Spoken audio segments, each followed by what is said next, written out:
La preparación de un mensaje expositivo implica un proceso arduo y complejo. Dice 1 Timoteo capítulo 5, versículo 17, los ancianos que gobiernan bien sean tenidos por dignos de doble honor, mayormente los que trabajan en predicar y enseñar. Así que la predicación es un trabajo. En estos días se me acercaron unos hermanos para contarme que en la escuela la maestra estaba preguntando a un grupo de niños qué querían ser cuando se hicieran adultos. Y me dice esta pareja, que somos muy amigos, me dice, ¿saben lo que respondió nuestro niño? Que él quería ser pastor. Y la maestra estaba tan entusiasmada con la verdad, con la respuesta del niño, y le preguntó, ¿y por qué tú quieres ser pastor? Y el niño le respondió, porque así tengo más tiempo libre. Eso es una historia verídica. La palabra en 1 Timoteo 5:17, que se traduce como trabajo, es la misma palabra griega que aparece en Apocalipsis capítulo 2, versículo 2. El Señor Jesucristo le envía una carta a los hermanos en Éfeso y les dice, yo conozco tu arduo trabajo y paciencia. Esa es una sola palabra griega que se traduce como arduo trabajo. Y es la misma palabra de 1 Timoteo 5:17. Así que, hermanos, predicar es un arduo trabajo. Yo digo esto para aclarar que yo no pretendo ser exhaustivo en lo que voy a decir a continuación acerca de cómo preparar un sermón expositivo. Así que seguramente van a quedar preguntas sin responder, pero al menos quisiera dar una idea general de lo que se requiere para estudiar un pasaje de las Escrituras antes de lanzarnos a la tarea de preparar el sermón, sabiendo que cada uno de estos temas puede ser elaborado más detenidamente. Bien, lo primero es, lee y relee el texto. Parece tan obvio, ¿verdad?, que el primer paso que debe dar un predicador es leer y releer el texto, que algunos pueden llegar a pensar que ese encabezado está de más. Pero no es así. Nosotros queremos sentir que estamos avanzando en el trabajo. Y cuando nos vemos, ¿verdad?, con nuestra Biblia abierta, una concordancia, los que tienen algún comentario y están trabajando en esto, uno dice, estoy haciendo algo. Pero leer el texto, eso como que no parece que estoy avanzando en nada. No, hermano, antes de hacer nada más, lee el texto y vuelve a leer el texto y vuelve a leer el texto cuantas veces sea necesario para familiarizarte con él. Ese simple ejercicio puede arrojarnos mucha luz sobre la enseñanza de un pasaje bíblico sin necesidad de buscar concordancias, comentarios, ayudas exegéticas, solamente leyendo el texto. Por ejemplo, vamos a Jonás, capítulo 1. Jonás, capítulo 1, por favor, versículos 1 y 2. Y vino la palabra de Jehová a Jonás, hijo de Amitai, diciendo, levántate, ve a Nínive, la gran ciudad, y clama contra ella, porque su maldad ha subido delante de mí. Bien, se supone que este texto forma parte de un contexto más amplio, ¿verdad? Pero vamos a ver ese simple pasaje que está allí. ¿Qué ustedes ven en ese texto? Jehová le dice a Jonás que vaya a Nínive a predicar contra ella. Y la razón es, su maldad ha subido delante de mí. ¿Quién está hablando allí? El Dios de Israel. Dios había hecho un pacto con Israel. Sin embargo, ya de por sí ese texto nos enseña que cada nación es responsable ante Dios. En una simple lectura. Cada nación es responsable ante Dios. Jehová era el Dios de Israel en una forma especial porque Israel es el pueblo del pacto en el Antiguo Testamento. Pero Dios asume que las naciones son responsables en su presencia.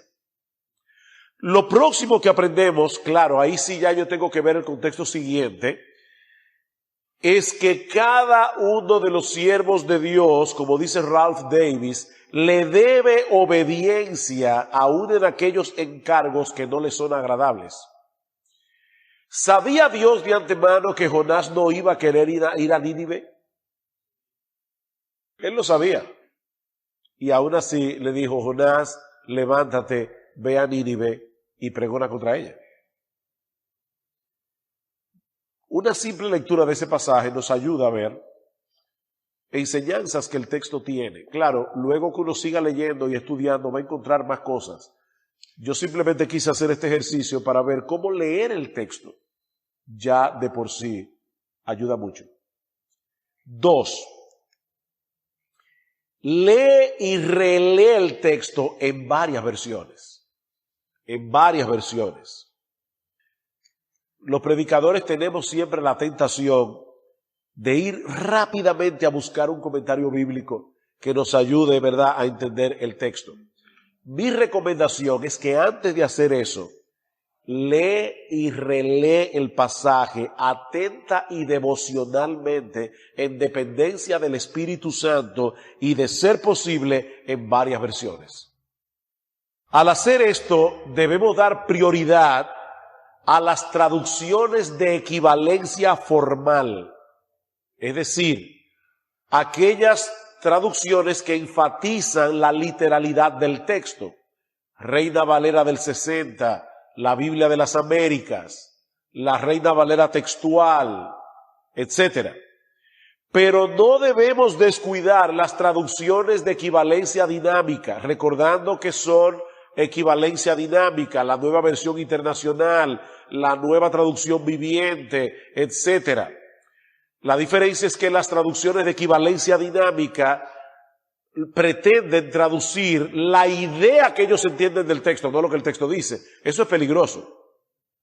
Yo no recomendaría que nosotros usáramos una traducción de equivalencia dinámica para estudiar las Escrituras y sacar todas nuestras conclusiones de allí. Pero muchas veces leer versiones de equivalencia dinámica nos ayuda a entender el flujo del texto, que después va a ser confirmado con el estudio más profundo. Cuando estés leyendo la Biblia en varias versiones, los que usan computadoras y tienen algún programa de Biblia, yo recomendaría que imprimieran los textos, o sea, pusiera Reina Valera, las Américas, Nueva Versión Internacional, la Traducción Viviente, Reina Valera textual, lo que sea, las que tengas, y ponerla una al lado de la otra y leerla. Y vas a notar diferencias, así como similitudes. Si tú ves que todos los textos encajan en alguna traducción, ya te estás ahorrando mucho trabajo, porque las traducciones de la Biblia las hacen los expertos. Y si todas las versiones bíblicas están de acuerdo en que un texto significa, está traducido de esa manera, ya eso te ayuda a ver, bueno, ya esto parece ser la traducción correcta. Pero ¿qué pasa cuando hay diferencias? Que la vas a notar. Y diferencias que son importantes. Tú vas a decir, aquí tengo un área en la que yo tengo que estudiar más. Por ejemplo, yo les dije que estoy predicando de Juan 13, 14, 15, 16 y 17. Cuando llegué a Juan 14, 15, me di cuenta que algunas versiones dicen, si me amáis, guardad mis mandamientos. Otras versiones dicen, si me amáis, guardaréis mis mandamientos. ¿Es esa diferencia importante? Es importante. Si tú tienes un texto griego, si tienes la posibilidad de leer en el griego, o si tienes un programa como el Logos Bible Software o algún otro programa, o algún buen comentario que te ayuda a determinar qué es lo que ese texto dice, porque no es lo mismo decir a la iglesia, el Señor está diciendo aquí, si tú me amas, guarda mi mandamiento, a que el Señor diga, si tú me amas, guardaréis mis mandamientos. Son dos énfasis diferentes. Y el texto es guardaréis. Si me amas, guardaréis mis mandamientos. No es como la Reina Valera lo traduce, pero es como lo dice el texto original. Y si sigues leyendo vas a ver cómo en Juan capítulo 15 eso encaja perfectamente. Porque Juan capítulo 15, el Señor habla allí de dos temas principales. Los que recuerdan Juan 15, yo soy la vid, vosotros los pámpanos. ¿Cuáles son los dos temas que se enfatizan en Juan capítulo 15, los primeros 17 versículos? Permanecer y dar frutos. Lo interesante de ese pasaje es que se habla todo el tiempo de permanecer y dar frutos, permanecer y dar frutos, pero nunca dice en tono imperativo o en modo imperativo que los creyentes deben dar frutos. ¿Se han dado cuenta de eso? En Juan capítulo 15 no se le ordena al creyente que dé fruto. En Juan capítulo 15 se le ordena al creyente permanecer en Jesús. Y dice que el que permanece en Jesús dará frutos. Si me amáis, guardaréis mis mandamientos. ¿Cómo nosotros predicamos normalmente la palabra a los hermanos? Diciéndoles, ustedes deben dar frutos. Pero descuidamos el mandamiento del texto, porque el mandamiento del texto es permanezcan en mí. Si ustedes permanecen en mí, van a dar fruto, porque si me amáis, guardaréis mis mandamientos. Yo debo enfatizar, de acuerdo al texto, la relación del creyente con Cristo. Porque la idea viene desde el capítulo 14, cuando el Señor dice, el que me ama, mi palabra guardará, y mi Padre le amará, y vendremos a Él y haremos morada con Él. Ese texto presupone la presencia de Jesús a través de su Espíritu en nosotros. Yo no os dejaré huérfanos, vendré a vosotros. Y ahora dice, yo soy la vid, o sea, yo soy la mata de uvas, ustedes son los pámpanos. Yo toda la vida me crié en casas donde había matas de uvas, toda la vida desde niño. Mi padre siempre tenía viñedos, una uva en el patio, no un viñedo, pero una uva, matas de uva. Y por lo tanto para mí ese pasaje es muy familiar. Yo recuerdo cuando mi papá podaba las matas de uva todos los años, todo eso. ¿Qué es lo que Jesús está diciendo allí? Hermanos, cuando la mata de uvas da uvas, ¿de qué depende de eso? De la savia que viene del tronco. Y produce uvas porque es una mata de uvas. Si Jesús mora en nosotros y nosotros permanecemos en Él, ¿qué se va a producir? Frutos.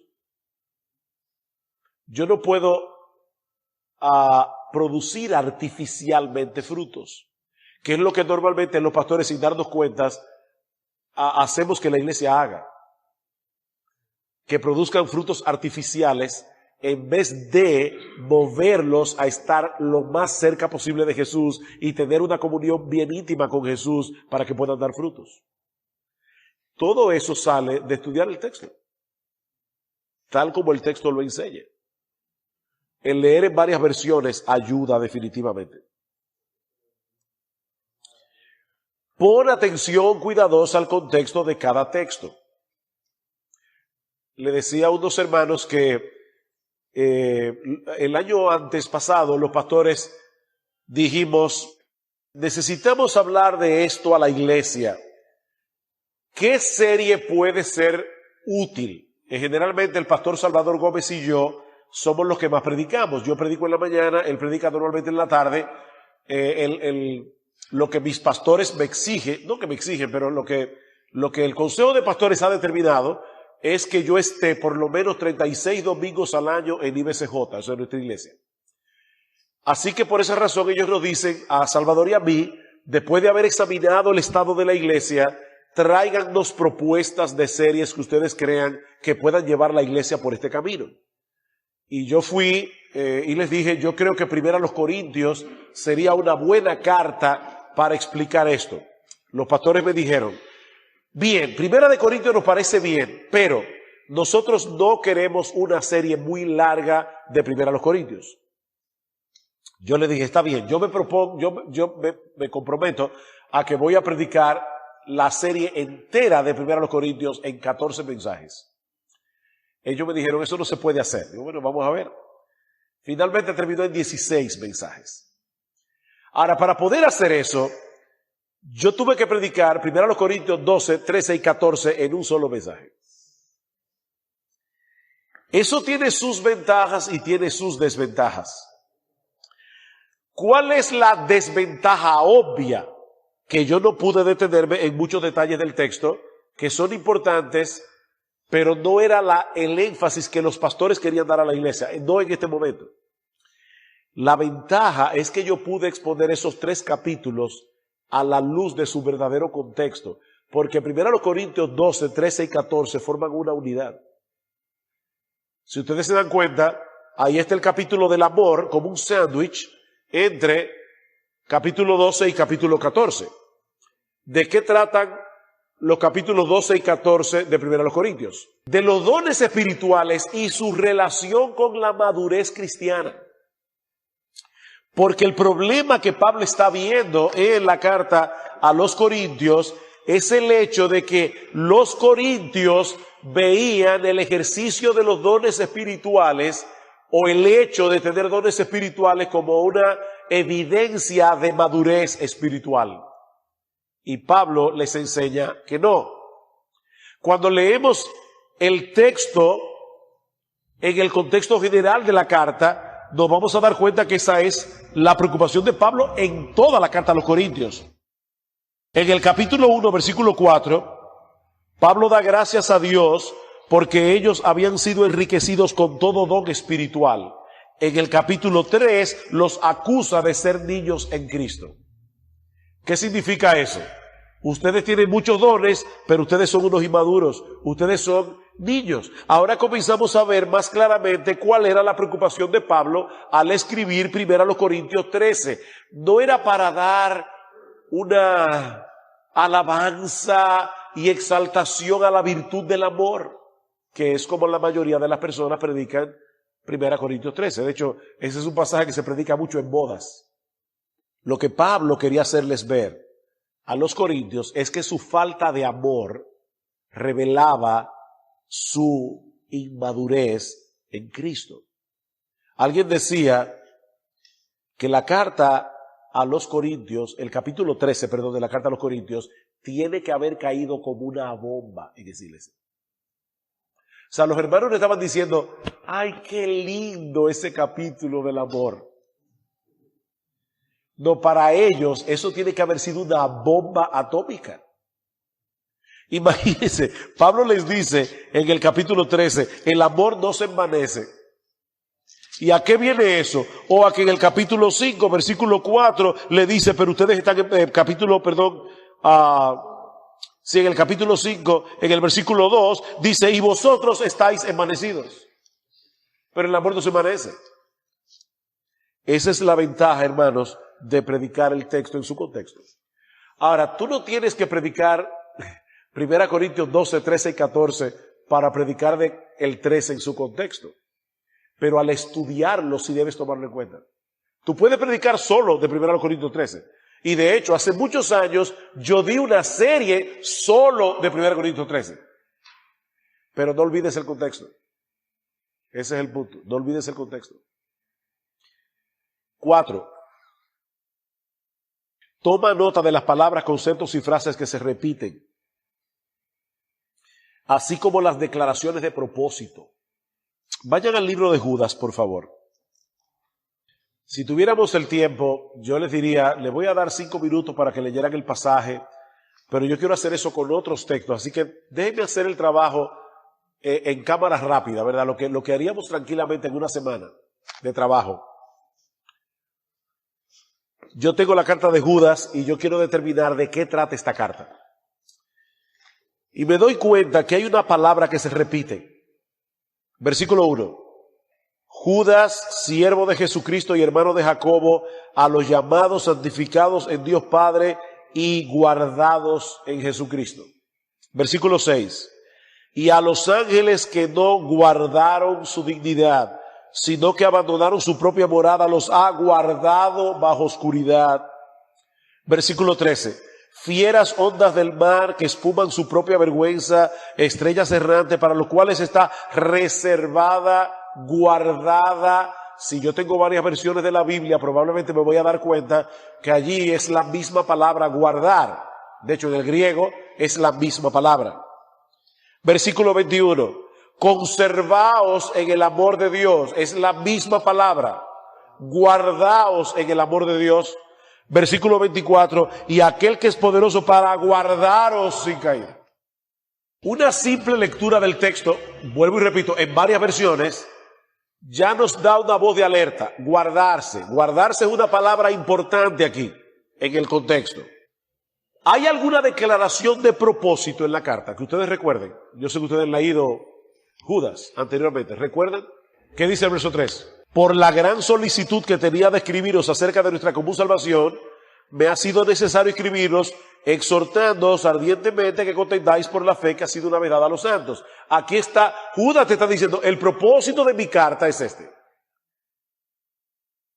El texto revela qué era lo que le preocupaba a Judas, por qué le escribió la carta.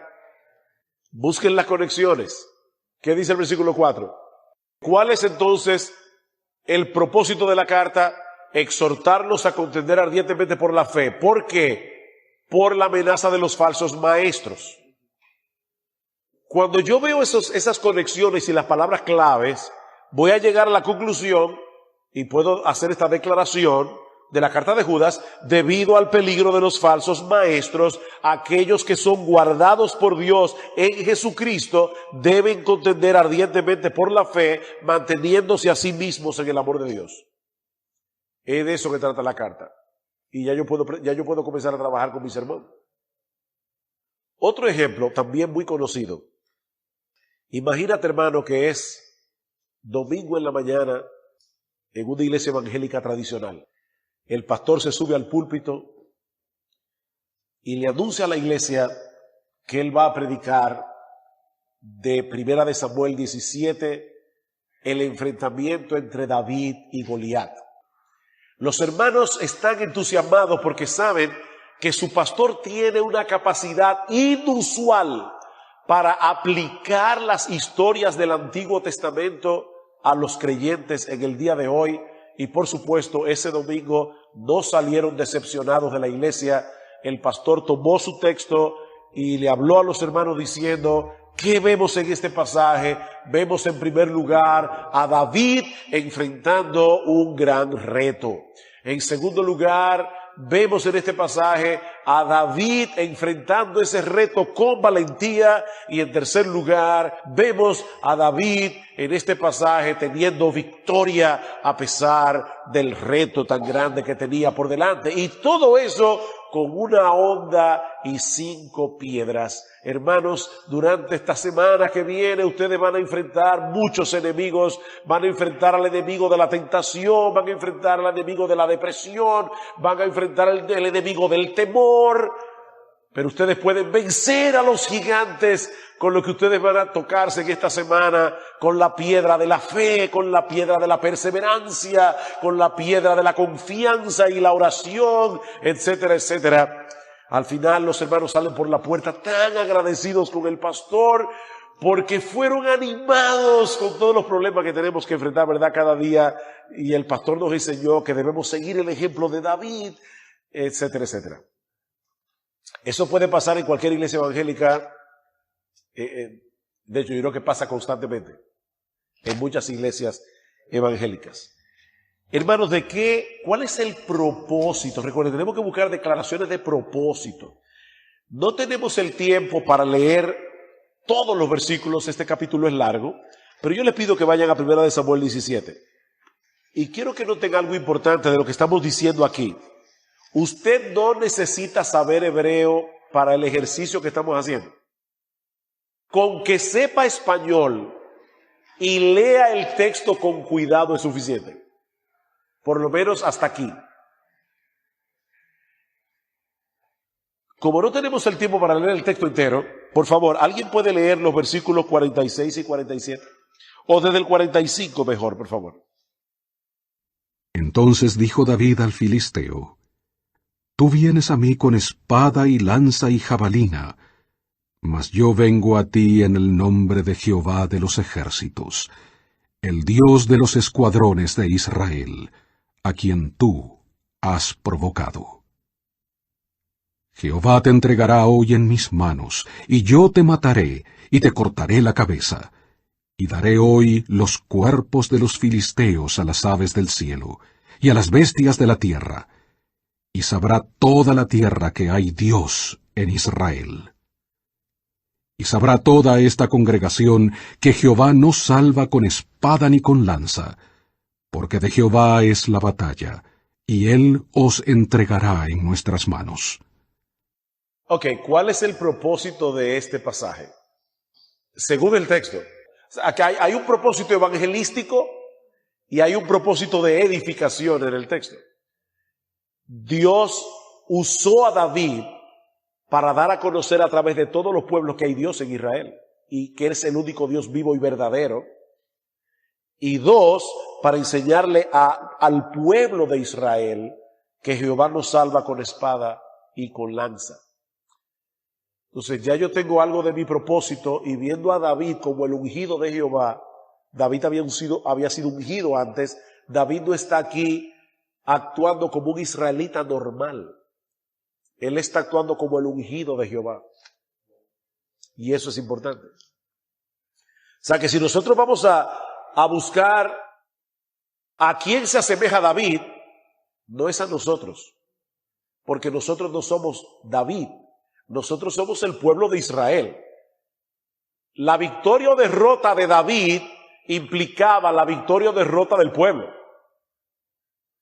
David venció y el pueblo recibe la consecuencia positiva.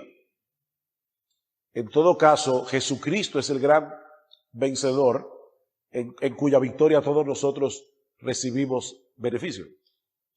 Tercero, interroga el texto.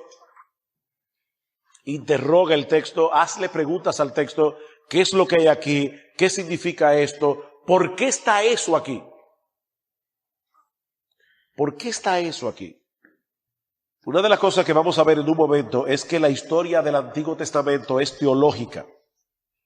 ¿Eso qué significa? Significa que la razón por la cual los textos están allí y se escogieron unas historias en vez de otras es porque hay una teología detrás de la Biblia.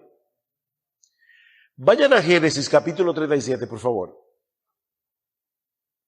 ¿De qué trata Génesis 37? Es la historia de José. Y el capítulo 39, la vida de José ahora en Egipto. Y el capítulo 38, Judá y Tamar. Hermanos, ¿qué hace ese capítulo ahí? ¿Por qué se está hablando de José y de repente se mete una historia tan extraña? Que Judá tenía 3 hijos, que uno de ellos muere y el hermano no quiso dejarle descendencia y también Dios lo mató, y luego vino el otro y finalmente, el otro era el más pequeño y Dios le dice a Tamar, yo te voy a casar con mi hijo menor, y pasa el tiempo y luego Tamar se viste de prostituta y seduce a Judá. Ese pasaje ahí no parece tener ni pie ni cabeza. Pero la Biblia es inspirada por Dios. ¿Cómo termina ese pasaje? Génesis 38. Dice que tuvo 2 hijos, Fares y Zara. Fara.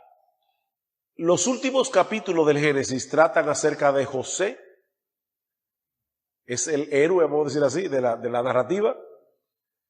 Sin embargo, cuando llegamos al capítulo 49 de Éxodo, de Génesis, nos damos cuenta que la línea mesiánica no viene a través de José. La línea mesiánica viene a través de Judá.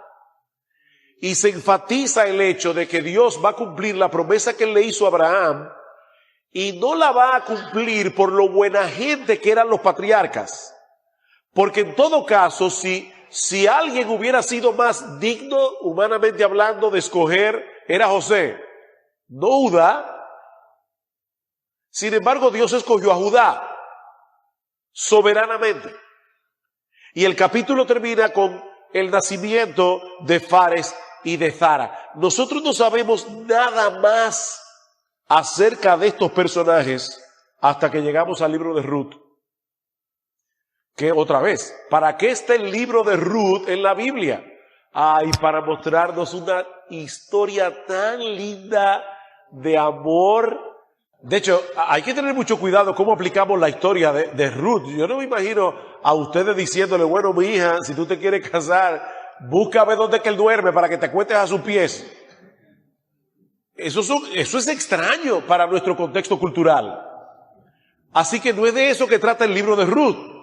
El libro de Ruth está allí para mostrarnos varias cosas. Por un lado, que Dios va a salvar a los gentiles. Ruth era una moabita que se casa con un judío y que tiene un hijo. Y dice en el versículo 17 del capítulo 4, le dieron nombre a las vecinas diciendo, le ha nacido un hijo a Noemí y lo llamaron Obed. Y resulta que este Obed es el padre de Isaí y es el padre de David. Pero todavía decimos, sí, pero yo entiendo, David jugó un papel muy importante. Pero sigue diciendo, estas son las generaciones ¿de quién? De Fares. De repente el libro de Ruth conecta a David con el hijo que tuvo Judá en Génesis 38. Y ahora comienza a tener sentido la historia, ¿verdad que sí? Por las conexiones. Yo no creo que Moisés entendía todo eso cuando escribió Génesis 38. ¿Y cómo comienza Mateo? Este es el libro de la genealogía de Jesucristo, hijo de Abraham, hijo de David. Génesis 38, Ruth 4, Mateo 1, ahí está toda la conexión de la línea genealógica de Jesús. Ese pasaje está ahí por una razón. Porque es importante mostrar la unidad de las Escrituras y que Jesucristo vino de Judá. Ahora, ¿cómo llegamos ahí? Haciéndole preguntas al texto. ¿Qué hace este texto ahí? Esa es una muy buena pregunta. En cada pasaje de la Biblia, ¿qué hace ese pasaje ahí? Observa cuidadosamente la estructura y el énfasis del pasaje. Hay un libro llamado ¿Cómo leer un libro? De Mortimer Adler. Es un libro secular. Y por cierto, está en español. Se puede conseguir en PDF en internet. Mortimer Adler dice, cada libro tiene un esqueleto entre sus cubiertas. Tu trabajo como lector analítico es encontrar ese esqueleto. Un libro te viene con carne en sus huesos y con ropa sobre su carne. Está completamente vestido. Pero debes leer el libro con ojos de rayos X, ya que captar su estructura es una parte esencial de nuestra aprehensión o comprensión de cualquier libro, y más de la Biblia misma que le escribió Dios. Por ejemplo, debemos preguntarnos cómo ha organizado el autor este texto. ¿Qué puso primero? ¿Qué puso después? ¿Qué está enfatizando? ¿Qué revela la organización acerca del énfasis que el autor quiso hacer? ¿De qué es que él me está hablando aquí? ¿Por qué en Génesis se da tantos detalles de Jacob, las 2 esposas, las 2 siervas, los líos que tuvo con Labán? ¿Cómo Dios bendijo a Labán por causa de Jacob? ¿Qué hace eso ahí? ¿Es simplemente mostrarnos lo que es una familia disfuncional? ¿O por qué los hombres no deben tener más de una mujer? Ya con una es suficiente problema, con 4 imagínense. O sea, es para eso que ese texto está ahí.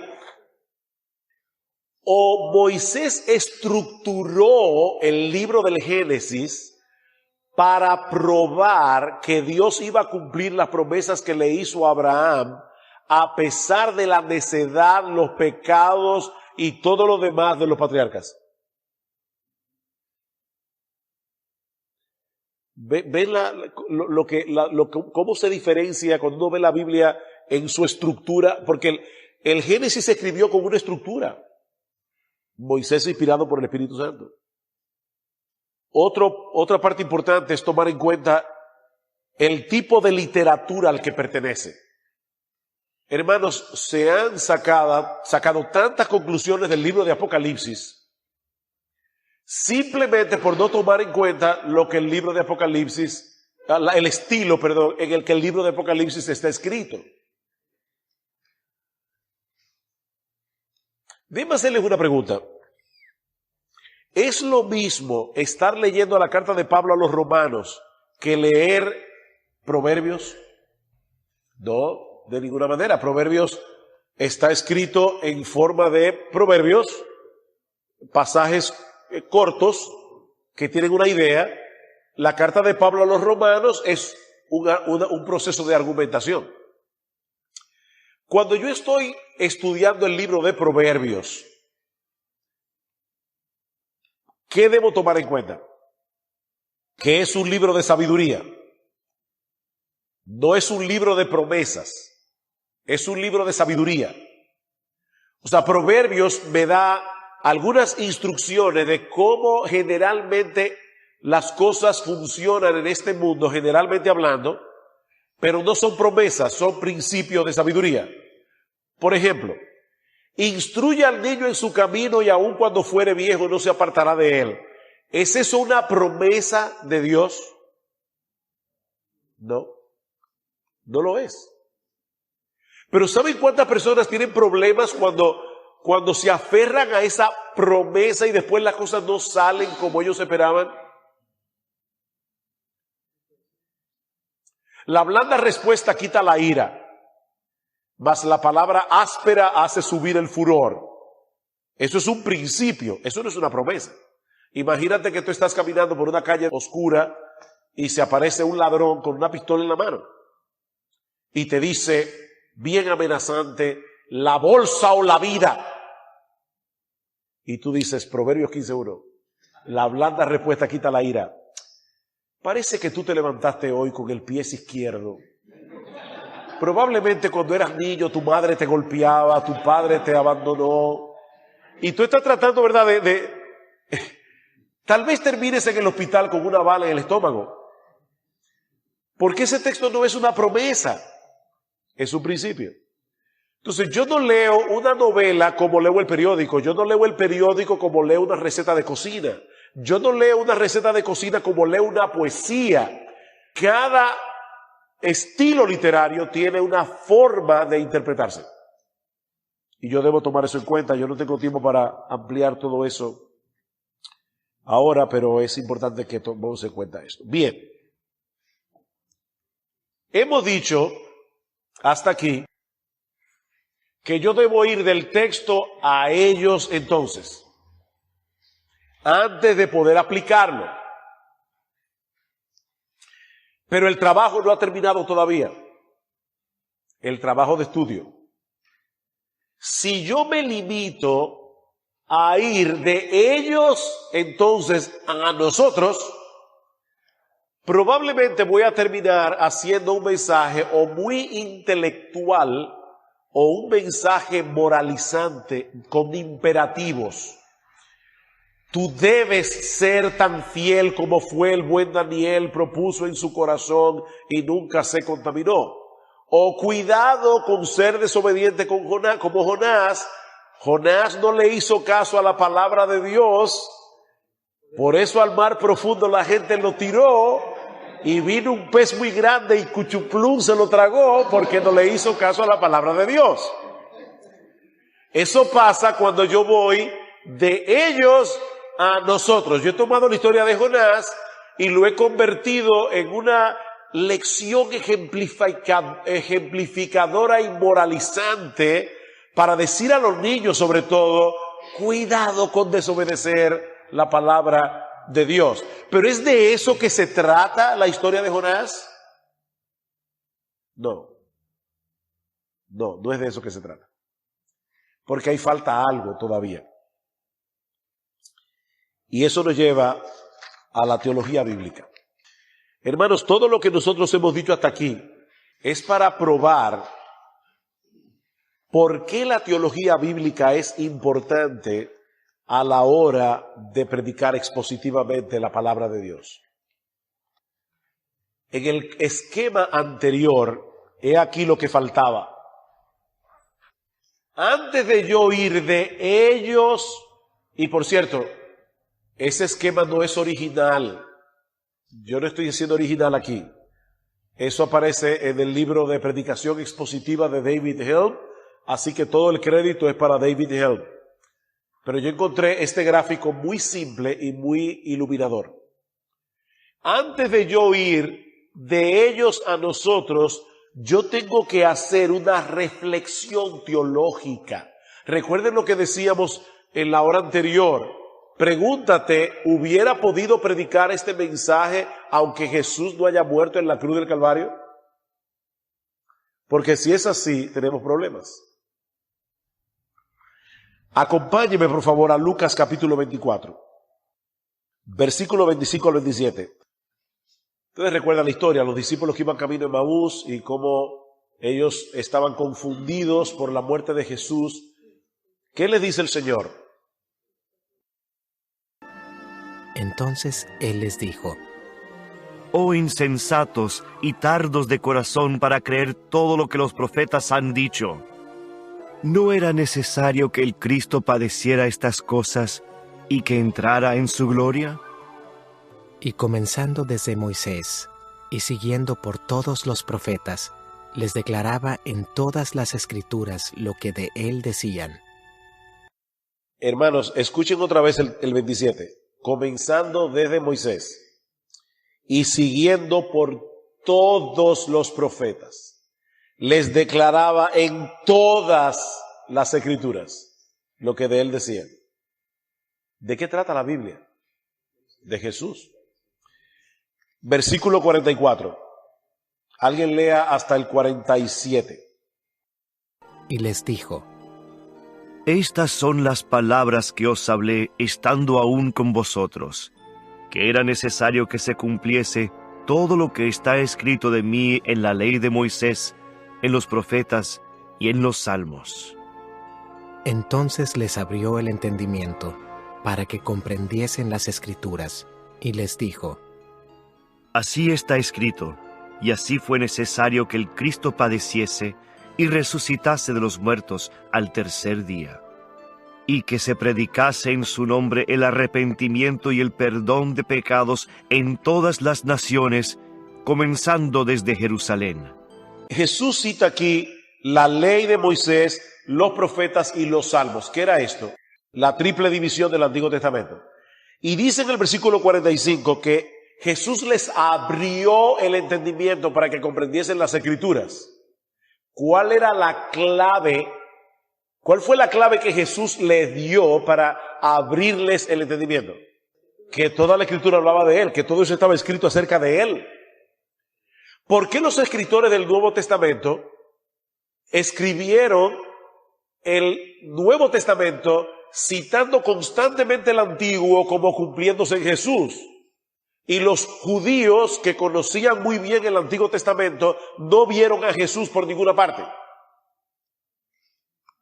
Porque los apóstoles tenían la clave que Jesús les dio para que leyeran correctamente el Antiguo Testamento. ¿Qué dice Juan 5:39? Escudriñad las Escrituras, porque a vosotros os parece que en ellas tenéis la vida eterna, y ellas son las que dan testimonio de mí. Ellas son las que dan testimonio de mí. Versículo 45. No penséis que yo voy a acusaros delante del Padre. Hay quien os acusa, Moisés, en quien tenéis vuestra esperanza. Si ustedes le creyeran a Moisés, ustedes me creerían a mí porque fue de mí que le escribió. ¿Ven otra vez el mismo énfasis, el mismo Jesús diciendo que Él es el centro de las Escrituras?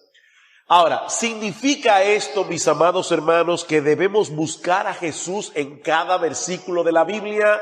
No, de ninguna manera. Si nosotros partimos de esa premisa, es muy probable que terminemos alegorizando las Escrituras y vamos a perder la historia. Nosotros no podemos ir directo del texto a Jesús. Recuerden, tenemos que ir primero a ellos entonces y de ellos entonces a Jesús. Hay personas que quieren ver a Cristo en cada piedra del Antiguo Testamento. Y eso es incorrecto. De hecho, yo leí en estos días que alguien decía, Salomón es un tipo de Jesús. Y como dice que Salomón tuvo varias mujeres, y dice que eran moabitas y eran de todas las naciones paganas, así es la iglesia, la esposa de Jesús. Está compuesta por gente de toda tribu, pueblo, lengua y nación. Yo no creo que ese texto habla de eso. Ese texto habla de la apostasía de Salomón. Y de que se casó con varias mujeres que desviaron su corazón. Entonces yo no puedo estar buscando a Jesús en cada historia porque voy a terminar alegorizando las escrituras. Pero debemos exponer el texto bíblico recordando que a final de cuentas Jesús es el centro de las escrituras y que de una forma u otra todas las escrituras nos llevan hacia Él. Segunda Timoteo capítulo 3, los versículos 14 al 17. Pero persiste tú en lo que has aprendido y te persuadiste, sabiendo de quién has aprendido y que desde la niñez has sabido las sagradas escrituras, las cuales te pueden hacer sabio para la salvación por la fe que es en Cristo Jesús. Toda la escritura es inspirada por Dios y útil para enseñar, para redarguir, para corregir, para instruir en justicia, a fin de que el hombre de Dios sea perfecto, enteramente preparado para toda buena obra. Ok, una pregunta, hermanos. Cuando Pablo habla aquí de las escrituras, ¿de qué está hablando de manera concreta? ¿De toda la Biblia, del Antiguo Testamento o del Nuevo Testamento? Timoteo era un niño y dice que desde niño él había oído las Sagradas Escrituras, y cuando Timoteo era un niño el Nuevo Testamento ni siquiera se había comenzado a escribir. Bien, según Pablo en ese pasaje, ¿cuál es el propósito del Antiguo Testamento? Hacernos sabios para la salvación que es en Cristo Jesús por medio de la fe. Hermanos, eso es tan claro en el texto. O sea, yo no estoy aquí espiritualizando nada. Pablo dice, desde la niñez has sabido las Sagradas Escrituras, el Antiguo Testamento, las cuales te pueden hacer sabio para la salvación por la fe que es en Cristo Jesús. Mis hermanos, el Antiguo Testamento no es un conjunto de historias divorciadas unas de otras, de las cuales podemos sacar algunas lecciones moralizantes, que es como se predica mayormente en el Antiguo Testamento. El Antiguo Testamento tampoco es una galería de superhéroes a los cuales nosotros debemos imitar. El gran propósito de Dios al darnos su palabra es movernos a buscar la salvación que se encuentra únicamente en Jesús. Y es importante señalar aquí que el concepto de salvación en la Biblia es mucho más amplio que el mero hecho de obtener el perdón de nuestros pecados y el don de la vida eterna. Ser salvos en la Biblia incluye ser rescatados del poder y las consecuencias del pecado para poder cumplir el gran propósito para el cual fuimos creados: glorificar a Dios y gozar de Él por siempre. De manera que lo que Pablo está diciendo aquí es que toda la sabiduría que nosotros necesitamos para vivir de esa manera se encuentra únicamente en las Sagradas Escrituras. ¿Por qué? Porque solo la Biblia puede ayudarnos a conocer a Jesús y poner toda nuestra confianza en Él. Y Cristo es el gran tema de las Escrituras. Por lo tanto, de un modo u otro, Él debe ser el gran tema de nuestra predicación. Primera de Corintios 2, que dice Pablo: cuando fui a vosotros, yo no fui con excelencia de palabras de sabiduría, yo me propuse no saber entre vosotros cosa alguna, sino a Jesucristo y a este crucificado. Bien, eso nos lleva a la teología bíblica. Importancia y el uso de la teología bíblica en la predicación. Hermanos, cuando hablamos de una teología bíblica, no nos estamos refiriendo a una teología basada en la Biblia en contraste con una teología antibíblica. Porque alguno puede decir: mi teología es bíblica, en el sentido de que se basa en la Biblia, pero no es a eso que nos referimos. La teología bíblica es una rama de la teología exegética. que nos ayuda a ver cada pasaje de las Escrituras a la luz del panorama general de la redención que gira en torno a la persona y a la obra de nuestro Señor Jesucristo. Mientras la teología sistemática organiza temáticamente las verdades o doctrinas contenidas en las Escrituras, lo que la Biblia enseña de Dios, del pecado, del hombre, de la salvación, de Cristo, de la Iglesia, el Espíritu Santo. La teología bíblica examina las diversas etapas de la historia bíblica y su relación entre sí, proporcionando el fundamento para comprender cómo algunos textos de una parte de la Biblia se relacionan con todos los demás. ¿Recuerdan la ilustración de Vaughan Roberts de los niños que estaban peleando porque querían leer un libro de Agatha Christie? Y entonces el padre dice, vamos a resolver este problema. Y rompe el libro por la mitad. Lee tú esta mitad y lee tú esta otra mitad. Así se puede leer un libro de Agatha Christie. El que le tocó la primera mitad va a saber que al pobre mayordomo lo mataron. Pero ya, no sabe quién lo mató ni por qué. El que lee la segunda parte va a saber quién es el culpable, pero no sabe qué fue lo que pasó. La Biblia hay que leerla como un libro entero y cada parte está relacionada con el todo. Por eso alguien decía que la teología bíblica es una forma de leer la Biblia que sigue el desarrollo progresivo del plan de redención de Dios en Cristo. Eso es teología bíblica. Cuando nosotros hacemos eso, ahora podemos completar el trabajo. Podemos ir de la reflexión teológica a nosotros en el día de hoy. Y en un momento vamos a hacer un ejercicio acerca de eso. Hermanos, ¿cómo podemos llegar a tener una mejor comprensión de la teología bíblica? ¿Cómo se hace eso? De manera que pueda ser de ayuda en nuestra predicación o en la escuela dominical para enseñarla a los niños. De hecho, yo traje algunos ejemplares que era lo que me quedaba del libro La más extraordinaria historia jamás contada, que es un libro ilustrado para niños de teología bíblica. Porque yo me preguntaba, yo tengo 4 nietos ya, y me preguntaba cómo yo puedo enseñarle a mis nietos la teología bíblica. Y ese libro es el resultado de ese experimento. ¿Cómo llegamos a tener el entendimiento de la teología bíblica? Hermanos, ¿qué es lo primero que debemos hacer para entender la teología bíblica?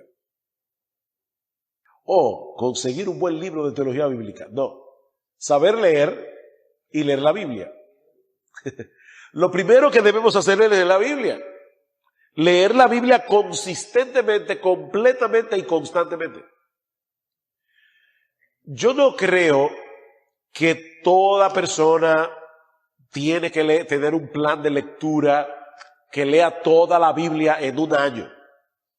Hay personas que leen más lento que otros, pero yo creo que todos debemos tener un plan de lectura que nos asegure que vamos a leer en un periodo de tiempo que sea cómodo para ti toda la Biblia. Toda la Biblia. Yo creo que todo cristiano debe leer toda la Biblia, pero mucho más un predicador. Debemos leer toda la Biblia. Porque en la misma medida en que entiendas el panorama general de la historia redentora que se revela en la Biblia, será más fácil hacer las conexiones necesarias para tu preparación semanal para predicar. El asunto no es tan simple como dice David Helm, como preguntarnos, ¿dónde está Jesús en mi texto? Él dice, Cristo no se esconde debajo de cada piedra o detrás de cada árbol. Tenemos que empezar con preguntas más matizadas, como por ejemplo, ¿cómo afecta el Evangelio mi entendimiento del texto? ¿O de qué forma mi texto anticipa el Evangelio o se relaciona con el Evangelio? 2.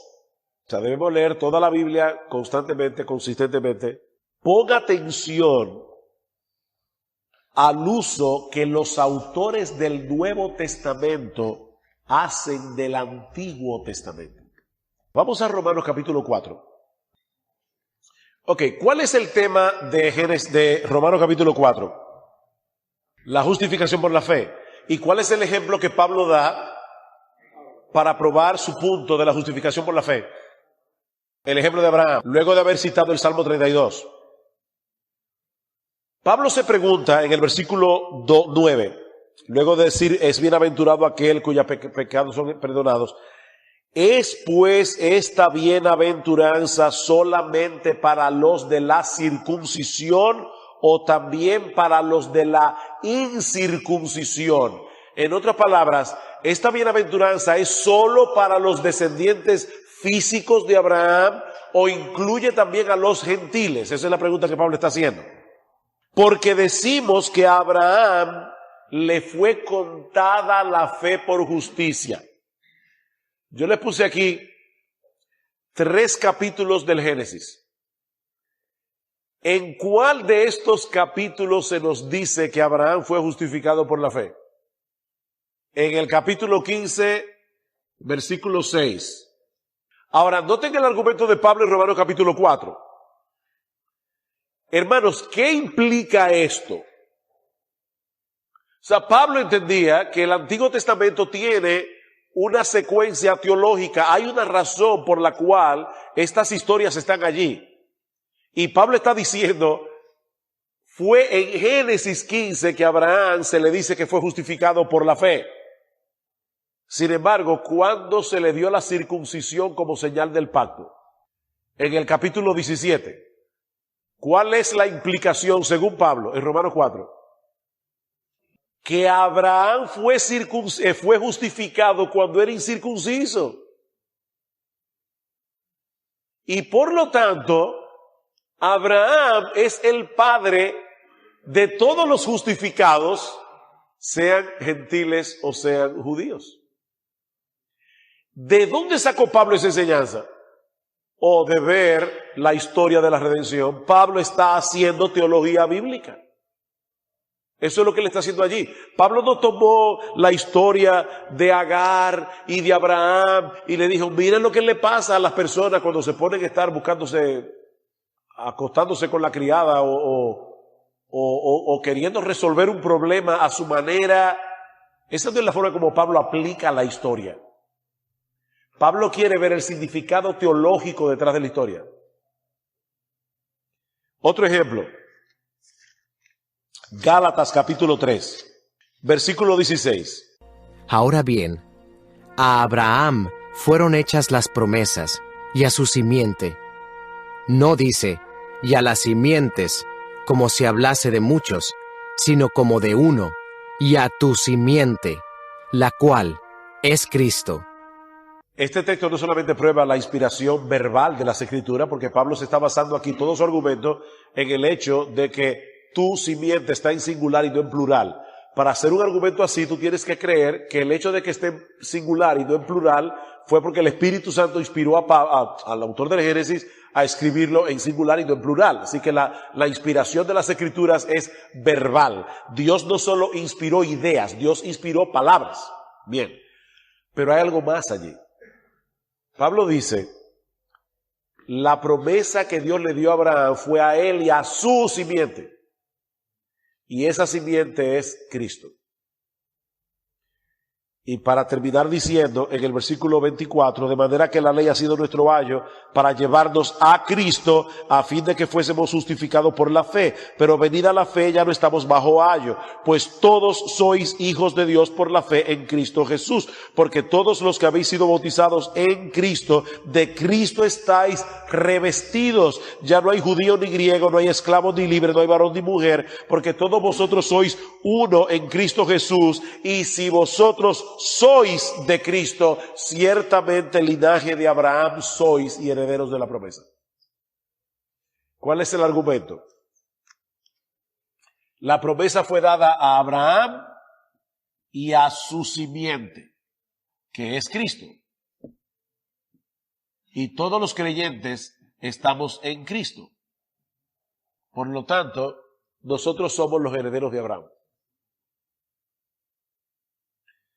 Eso es hacer teología bíblica. Otro recurso que tenemos a la mano definitivamente son algunos buenos libros que nos ayuden a entender el gran panorama de la Biblia. El libro de Mount Roberts es uno, el libro de Evangelio y Reino de Goldsworthy, o el gran, esos dos, o si desean profundizar un poco más, hay dos libros de Goldsworthy que se llaman Cómo predicar de Cristo usando toda la Biblia, y está en español, y también Estrategia Divina, que está en español. Hay un libro más complejo, que es el libro de Edmund Clowney, que se llama Predica, está en español.